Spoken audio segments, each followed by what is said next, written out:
So we've discussed a lot on simple machines. We talked about the types of simple machines and what a simple machine is. So the idea closely related to simple machines is the idea of mechanical advantage. Mechanical advantage simply means the number of times your input force is multiplied. So if you're doing some work, you have to put in force or some effort. Now when you're using a machine using that work, your effort is multiplied. Now the question is, how many times is that effort multiplied by the machine? That is what we call mechanical advantage. So under mechanical advantage, we assume that there is no friction, that the conditions are ideal. Don't worry too much about this condition, just know that mechanical advantage means the times that your input force is multiplied. Now we talk about a number of simple machines, from the gears to the lever to the inclined plane. Now the levers provide mechanical advantage because you are using the effort to lift the load. And how many times is your effort multiplied for you to lift that load is what we call mechanical advantage. Now the good thing about simple machines is that they help us to move a bigger load or a larger load with a slightly smaller effort or a small effort.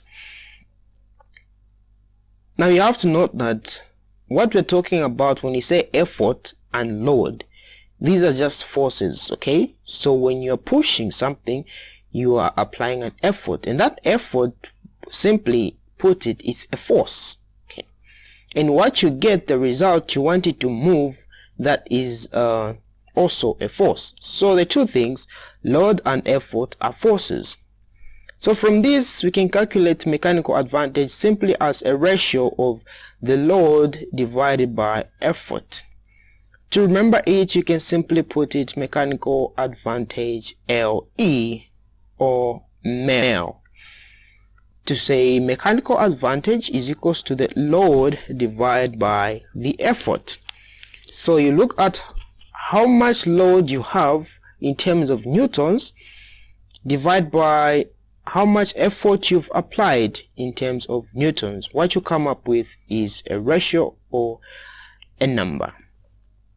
So that is mechanical advantage. So you just have the load, you divide by the effort. So if you're using a pulley or you're using an inclined plane and you have some certain form of load that you want to lift or up to a certain point using your effort, we'll look at how much effort you've given it. Let's say you give it 10 newtons. And then the load you've moved to a certain height using, let's say, an inclined plane or a pulley is 50 newtons. What will be your mechanical advantage? Okay, it simply means how many times was your 10 newtons force multiplied for it to be able to lift that 50 newtons of load. Okay, so we're going to divide the 50 by 10 and we get 5. So your force was multiplied by 5 times, which simply means your mechanical advantage is equal to 5. The other idea related to mechanical advantage is what we call the velocity ratio. Now the velocity ratio is kind of a ratio as well, as from the name itself we can tell, which simply tells us the distance moved by the load and the distance moved by the effort.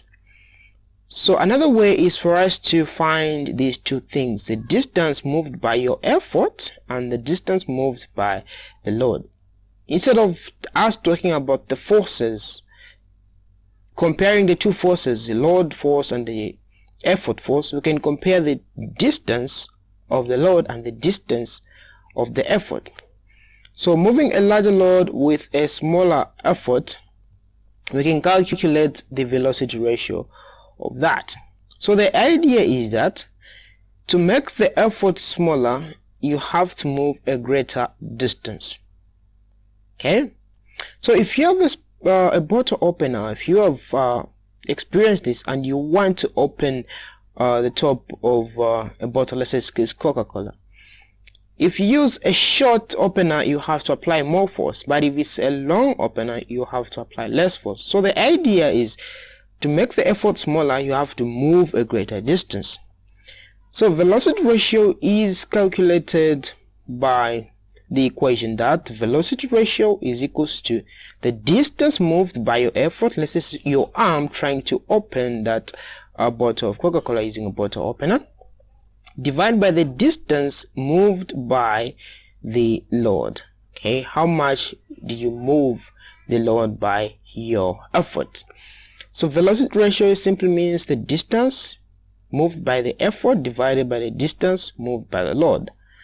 Now the difference with mechanical advantage is that mechanical advantage was the force of the newtons of the effort, the load, divided by the force of the effort.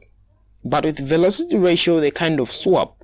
You have effort on top and load down, if you've noticed. So we can remember velocity ratio using the word that is vel, that is velocity ratio is equals to effort divided by load. So let's just see some other ideas from graphical illustrations and see how this might make sense to us for us to fully grasp these two ideas of mechanical advantage and velocity ratio.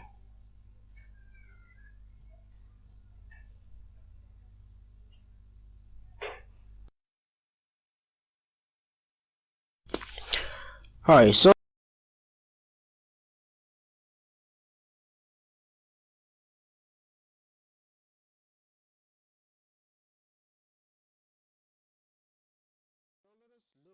the mechanical advantage for a lever. Let us find the mechanical advantage of this lever here.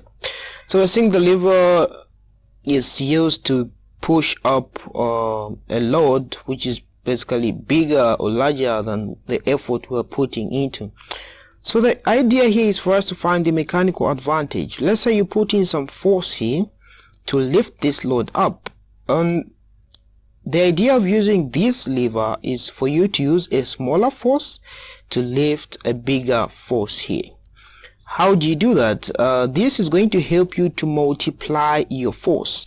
So when it multiplies your force, the number of times that force has been multiplied is what we call mechanical advantage. Okay, so let us try to see how we can calculate mechanical advantage. So mechanical advantage is found by dividing the load by the effort. The acronym we can use is MEL for you to easily remember how to find mechanical advantage.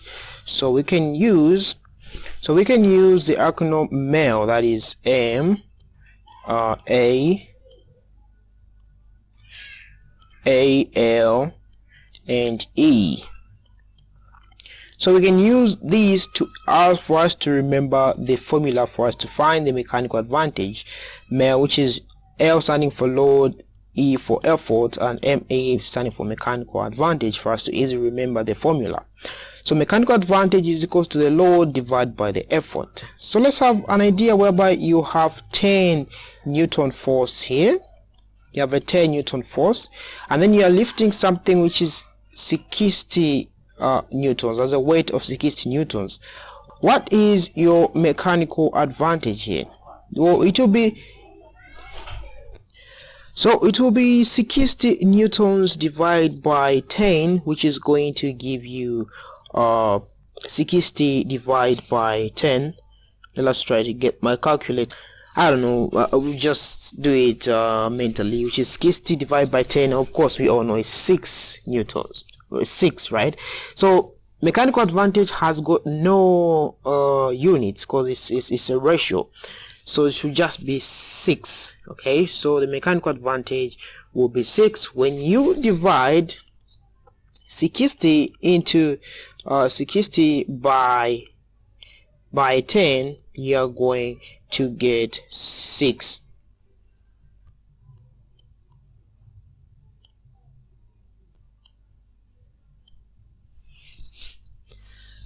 So that is how you find mechanical advantage for a lever. Let's jump and go into another machine. Alright, so let's jump into the pulley. This is what we call a pulley. And how do we find the mechanical advantage for a pulley? Alright, so we can still say mechanical advantage is equals to load divided by effort. We'll find how much load do we have here, and this is, for example, here we have a load of 400 newtons, and then the idea will be the effort will be from this point here. This is where you have the you are going to pull from, so that will be your effort. So if you're lifting a 100 newtons mass weight here, what will be your effort there? Right. So if you have your effort, let's say it's again 10 to make things simple to understand, 10, then your mechanical advantage again is equals to mass load over effort. Okay, I don't know why I keep saying mass, but it's load over effort. Mechanical advantage is equals to the load, which is this one here, 100, divided by your effort, which is going to be a 10. Okay, which will be a 10 there, which will also give you mechanical advantage is 10. Now for a pulley, sometimes you may not be given the numbers, the figures, the load, what it is, and the effort, what it is. Sometimes they may not give you. So how do you find the mechanical advantage for a pulley? It's simple. You can use the number of strands that are supporting the load, okay, except from the one you're pulling from. So the number of strands that are directly supporting the load is your mechanical advantage for a pulley. So here we have about 4 strands supporting the effort directly. You've got 1 here, you've got 2 here, you've got 3 here, and you've got 4 there. Okay, so the mechanical advantage for this system will be 4. Okay, so this was just an illustration from figures we came up with from the head, but the actual mechanical advantage of this pulley is 4, because we count the number of strands or string that are directly supporting the load. So we have 1 strand here, 2, 3, 4 of them. So the mechanical advantage of this pulley is 4. Repeat, you just count the number of strands supporting the effort here. So you have 1, 2, 3, 4. Okay, so that is the mechanical advantage. If you don't have the ability to do that, they just give you the figures here. You can calculate by using these figures. You can find this and you can find that, the effort and the load, and then you divide that. That is how you find the mechanical advantage. But pulleys come into in different types. They're what we call movable pulleys and ones which are not movable. So let's just look at that and differentiate and how we can find the mechanical advantage for those different pulleys. Alright, so here we have some pulley systems. Let's focus on the pulley system number 1 here. What we have, this is what we call a fixed pulley system, and it's whereby a pulley will be anchored there. You have your load here, okay, and the input force here, or your effort. So this pulley has got a mechanical advantage of 1. Okay, so the force you apply does not change, but what changes is the direction. Okay, you apply the force this side, direction is this side, but the output force is upward. Okay, so a fixed pulley has got a mechanical advantage of 1. Okay, now this is what we call a movable pulley. Now a movable pulley is whereby when you are pulling, it's also moving. Okay, like this. So a movable pulley, even though it is just like you just have one thing here, looks similar to this, but this one here has got a mechanical advantage of 2. meaning it's going to multiply your force by 2. This one doesn't really change the amount of force. It doesn't multiply your force. It just changes the direction of your force, okay, for a fixed pulley. It does not multiply your force. Since a mechanical advantage of 1, it means that for every 1 Newton of effort you apply, you get 1 of that, okay. But 2 means for every 1 you apply, you get 2 more, okay, or you get twice that amount of effort. So meaning your input, your output to be your effort multiplied by 2. Now this system here is what we call a blow and tackle pulley system. Okay, you've got a fixed and a movable pulley joined together. So these will have a mechanical advantage of 3, meaning it will be easier to use this system than this system, but much easier to use this system than this system. So the difference is what we call, this is a fixed pulley, movable pulley, a block and tackle. But the idea here is for you to find the mechanical advantage, you have to look at the strands, or know that a fixed pulley has got a mechanical advantage of 1, a movable pulley has got a mechanical advantage of 2. This system, a block and tackle, which is mostly unlikely that you find in your exam, but you have to know about it, okay. So it is mechanical advantage of 3. So we have 1, 2. So mostly I encourage you to know the mechanical advantage for a fixed pulley is 1, movable pulley is 2.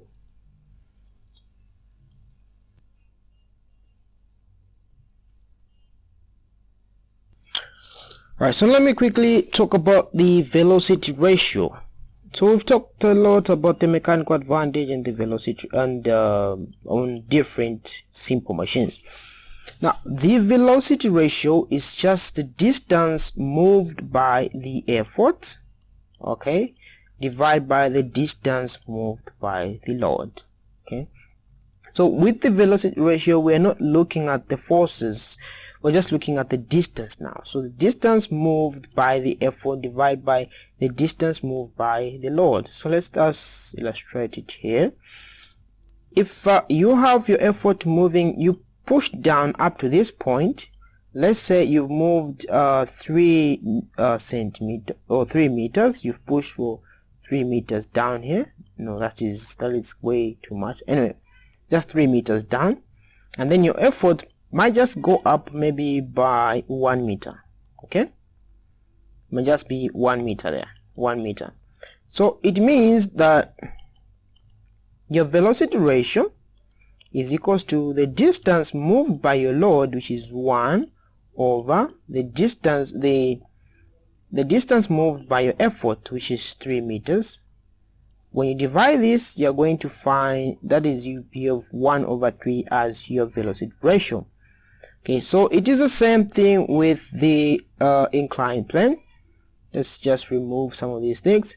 So with the incline plane, you're going to look at what is the distance moved by the load, would be the vertical distance, okay, moved by your load, divided by the distance that you're going to move by your effort, okay, which is the distance from here to there, and the load here to there, and then you find that distance moved by the effort, so distance moved by the effort, and then you divide by the distance moved by the load. So distance moved by this load, by the effort from here to there, how much you move.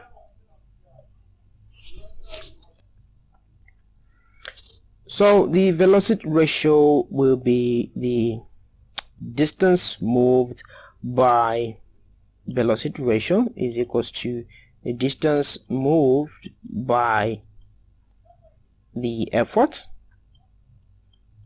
divided by the distance moved by the load. Okay, so how much have you moved down? You moved your effort. If your effort here you've moved by 3 meters, that means you push down to up to 3 meters, and then your load moves probably by 1 meter.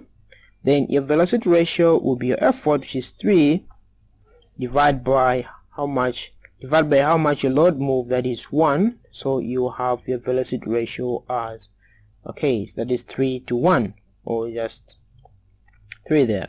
Okay, so your velocity ratio will be 3 to 1. Okay, so velocity ratio is simply about the distance moved by the effort divided by the distance moved by the load. It's kind of swaps with the mechanical advantage components. Okay, when we talk about the inclined plane, we have the distance moved by your effort here and the distance moved by load. The load is from here up to there. So your velocity ratio will be the distance moved by effort, which is from here to there. If we moved 10 meters, you divide by the distance moved by the load. Let's say for this vertical height is 3 meters. So your velocity ratio VR will be 10 divided by 3, which would be like 0.33. That will be your velocity ratio.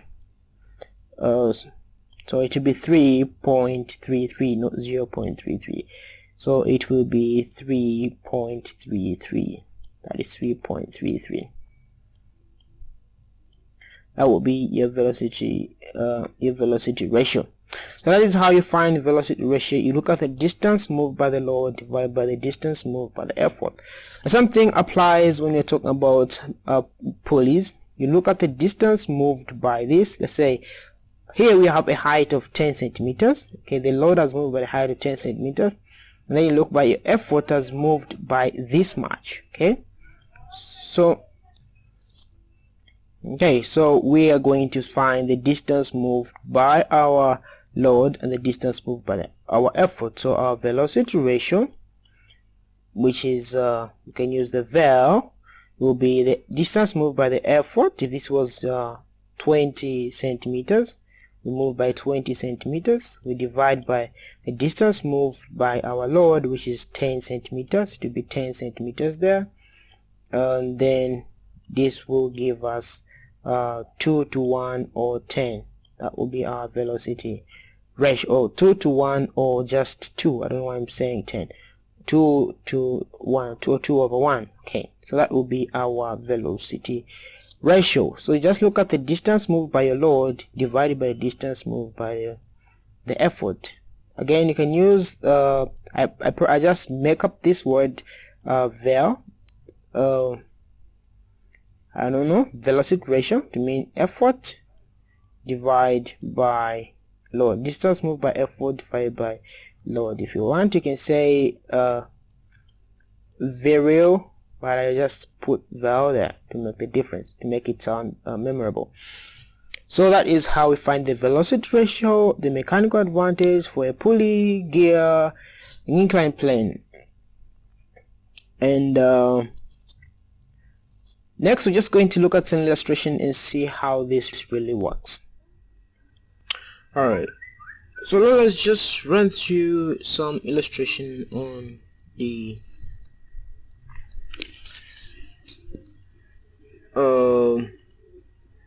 mechanical advantage. Alright, so let us go through an illustration on the mechanical advantage, or how the pulley system, the inclined plane system and the pulley system works for simple machines. Okay, so if you want to lift this load alone onto the track, it won't be easy. You have to use an inclined plane. It will be very easy for you to do it. So this inclined plane acts as a simple machine. So what the physics behind this is, you're moving up to a certain distance, and this is going to help you to multiply your effort so that you move this onto the track, but it's going to increase the distance that you move it up to into the track. So this is how simple machines work, and how you can easily use the applied force to be multiplied so that you can easily drag this into the track. So you spend less energy when you use an inclined plane in doing this. Okay, so this is about how simple machines help us. So let us look at the pulley system and how it does. It helps us. Alright, so let us look at this this man here. He's struggling to pull this box here by using a fixed pulley, but when it changes to a movable pulley, he can easily lift the box upward, or this load here. So the physics here, we can say that the load is moving some distance and the man is pulling. The weight of the box can now be carried up with this is the force applied by this man here, and the moving pulley allows the force applied for the boxes to double in this case, because a movable pulley has got a mechanical advantage of 2. So it means that the man applies a force which is being multiplied to lift these boxes here, but that doesn't mean that the man is not doing any effort, or he's getting more for nothing, because he has to move a bigger distance for the boxes, for them to move a smaller distance, as you can see. So this is what is happening.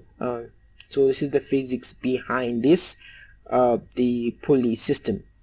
We have the weight of the box being carried out some distance, and this is the force applied by the man.